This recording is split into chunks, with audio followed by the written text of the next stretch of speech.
Hello friends. So today's video I'm actually really excited about because it's basically going to be a little bit of a game with kind of a booktube staple. So there are these videos that people do pretty often that are rather self-explanatory. It's if you like this, try this. So if you like this book, try this book. Or if you like this YA book, try this adult book. You get the idea.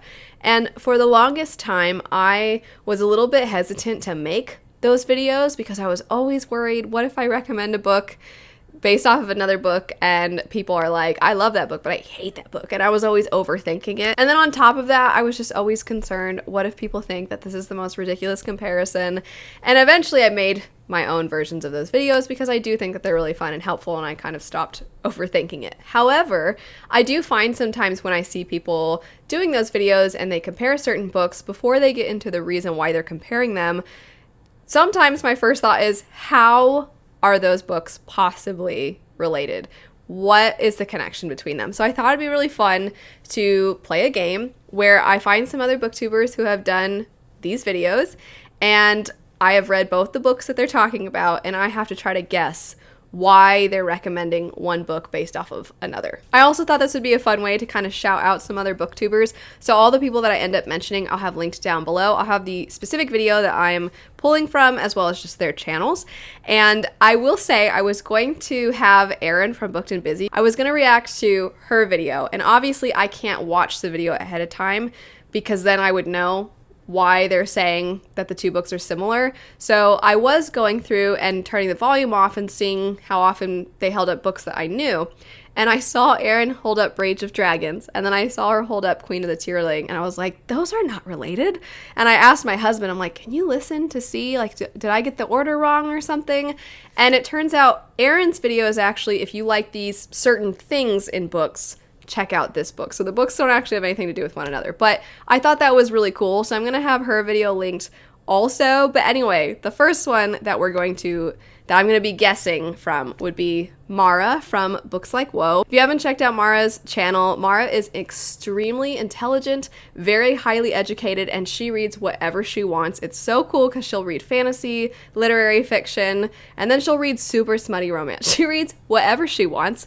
And the two books that she's comparing are The Poppy War and Black Sun. I'm going to try to figure out what about these books are alike, because I thought this was kind of a challenging one. So I'm going to start with one that I think is difficult, and then we'll watch, and then I'll find out if I've got it.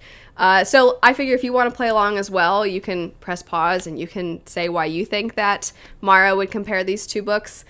So The Poppy War is something pulling from Chinese history, and we follow there's a lot of themes of colorism, and we follow a character who is kind of looked down upon, and then this character is kind of trying to elevate themselves, elevate their status through a military school. And then there's a lot of war, and it shows the effects of war in a very brutal way. And then Black Sun is quite different. I'm trying really hard to think of what, I'm kind of just describing them as an excuse to see if I can figure out as I describe it what makes them alike. But Black Sun follows a few different characters.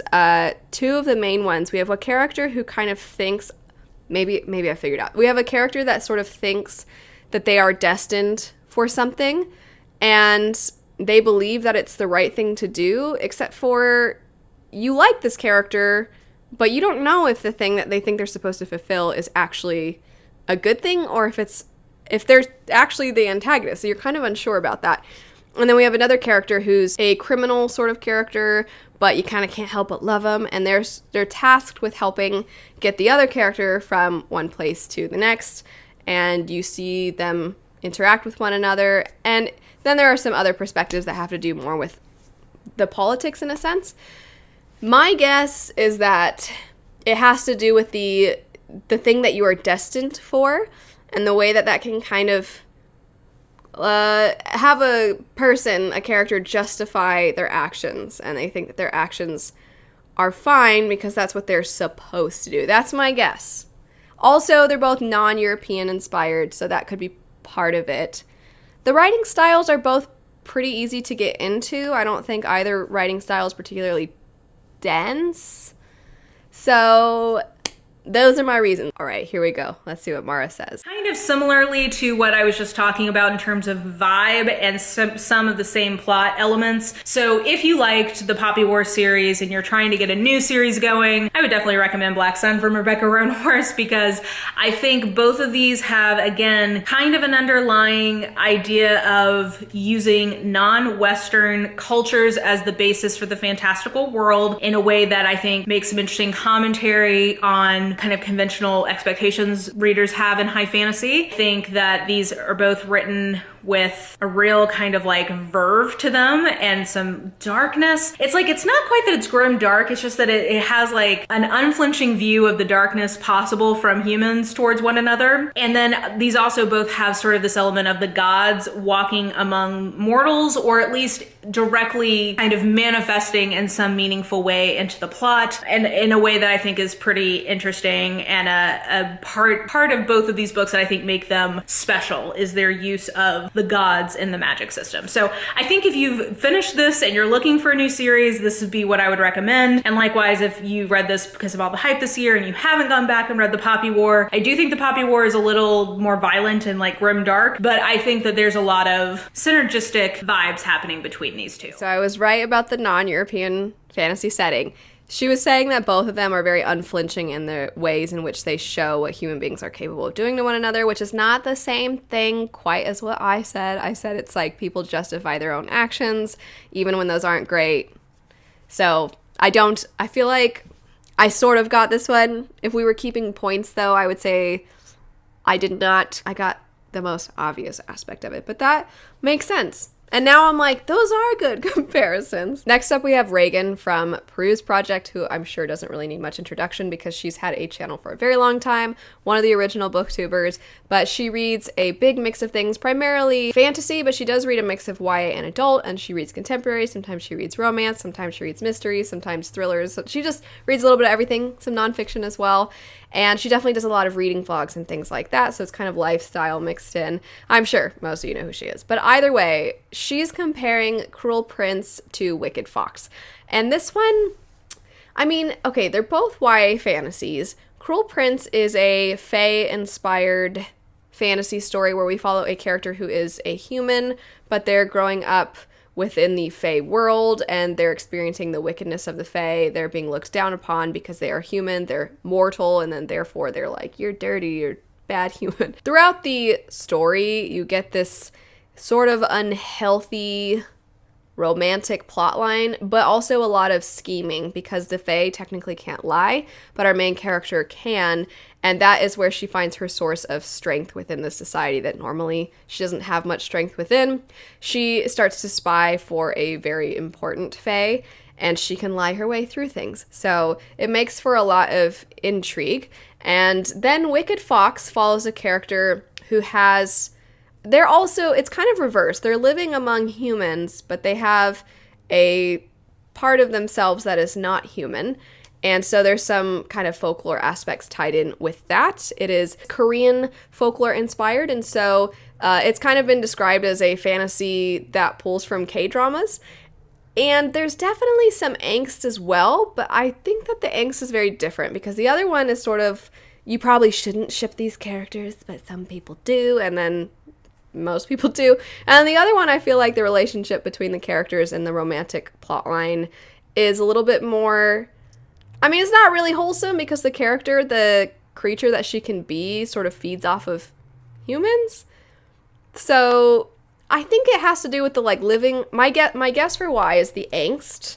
I think that's something that Reagan's going to comment on, the angst between the characters and the kind of living among a group that you're kind of keeping the secret, or that you have something different about yourself than everyone else.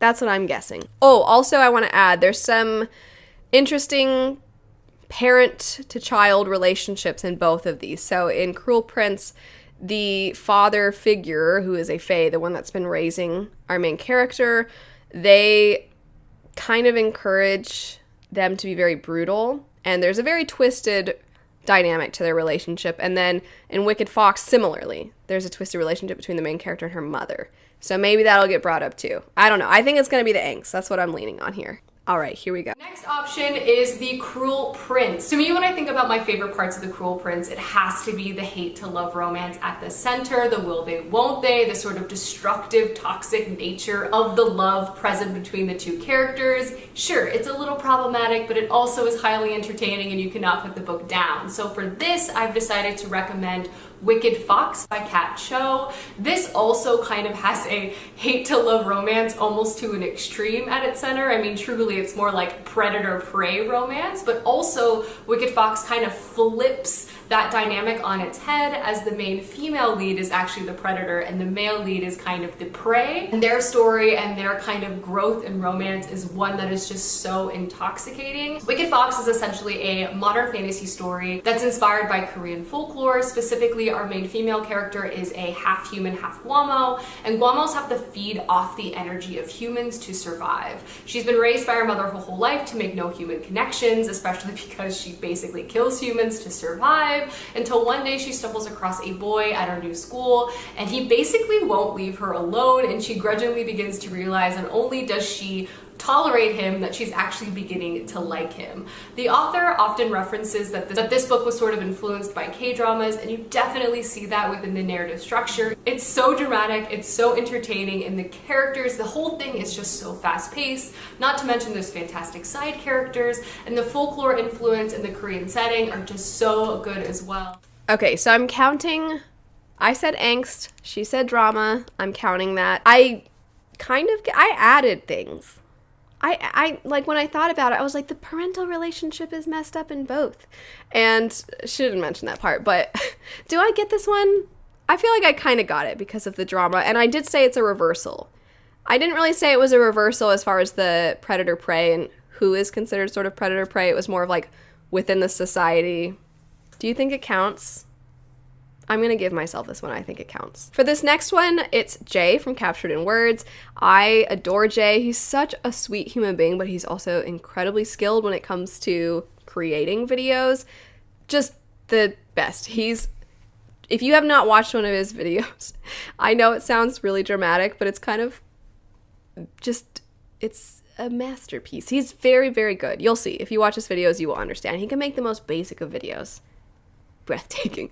So anywho, he did a video where instead of doing a collection of different, like, try this book if you like this book, try this book if you like this book, he took, if you like Mistborn, try these other ones. And so I want to see, I love Mistborn. Many of you know I love Mistborn. So I want to see if I can figure out why he is specifically recommending certain books for if you like Mistborn. Just based off the thumbnail, I know certain ones. So in the thumbnail, we have Black Prism, Kings of the Wild, and then we have Michael J. Sullivan, Rhyria Revelations. Anyway, Kings of the Wild, I'm going to start with that one and give my guess for that. So my guess is with Mistborn, you have a group of misfits, we'll call them, that have to band together. It's a high story, and they have to use their collective powers and intelligence to try and take down the bad guy in a society where a lot of people are oppressed, and it is kind of a class system, but really there's just the bottom of the bottom and then the top. There's the nobles and then the ska. And I would say the thing that is related to Kings of the Wild is the whole getting the band together. You're trying to get a group of people together to accomplish a goal. That's my guess for that one. And then I'll go ahead and give my guesses for the other ones here because it's all tied to Mistborn. With Black Prism, the magic system. That's, I feel like, probably, if I'm wrong about that, I'm going to be embarrassed, but I'm almost positive it's going to be that it's an innovative magic system, because in Mistborn, most of you know, I'm sure I don't really have to explain, but it's a magic system where people have powers pulled from various different metals. Some people are called mistings, where they have powers from one specific kind of metal, and then there are Mistborn that can get powers from all of the different metals, and so therefore Mistborns are the most powerful. And with Black Prism, there's a kind of similar concept where you can pull from certain colors, and some people can pull from more, and those people are more powerful, we'll say, than, you know, somebody that can only pull from one. It's been a while since I read a Black Prism, so apologies if I've sort of messed that up a little bit, but my guess is that that's the reason he's comparing it, as the magic systems. I don't know with Michael J. Sullivan. I think maybe it's the tone, and there's the camaraderie with the characters. So not so much we're getting the band together and we're getting this whole group of people, but rather the relationships between the characters. You kind of have a bromance in Michael J. Sullivan. And in Mistborn, you have characters that have very strong bonds, and there's a good amount of friendship in that story. So that's my guess for those. Just gonna leave it at those three because he does, it looks like, compare a lot of other things to Mistborn as well. And I, of course, want you to go check out Jay's video. So I don't want to sit here and basically play his whole video on my channel. I want you guys to check out. And also you will see the visual masterpiece that is Jay's videos. Okay, I'm now ready to be depressed about my own videos, but let's see what he says about Kings of the Wild.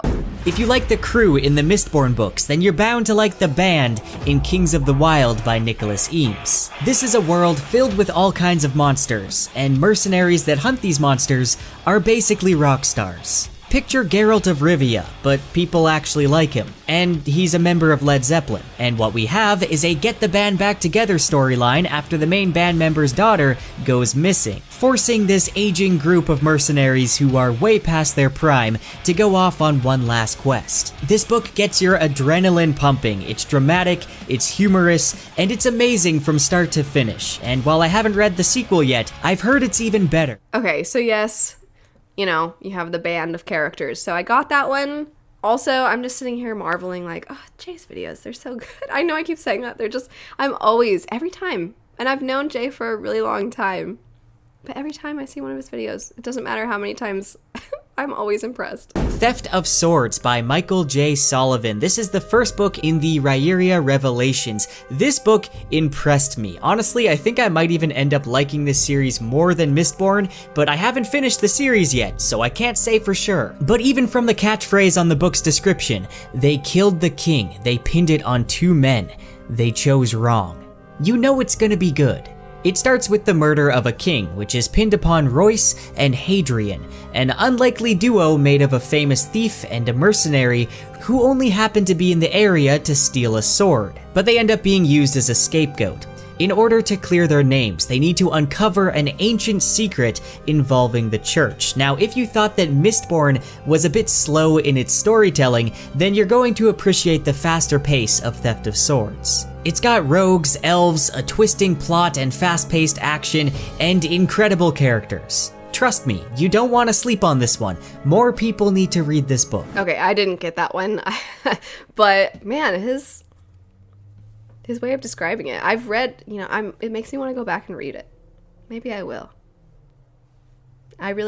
He's so convincing. Another Brent Weeks book, The Black Prism, is book 1 in the Lightbringer series. Similar to Mistborn, whose magic focuses on metals and the consumption of them, the Black Prism's magic centers on color. Not only the ability to see different colors, but to manipulate them. Now, one of our main characters, Gavin, is a prism. Basically the most powerful man in the world, but he also is fully aware of when he's going to die. And this alone is something that intrigued me so much. Gavin's also a character that you're going to love to hate. It's got a lot of plot twist, and the unique and well thought out magic system is what attracts Mistborn fans to this series. It does go into some very detailed explanation of the magic system, but if you like Mistborn, then you're probably not gonna mind.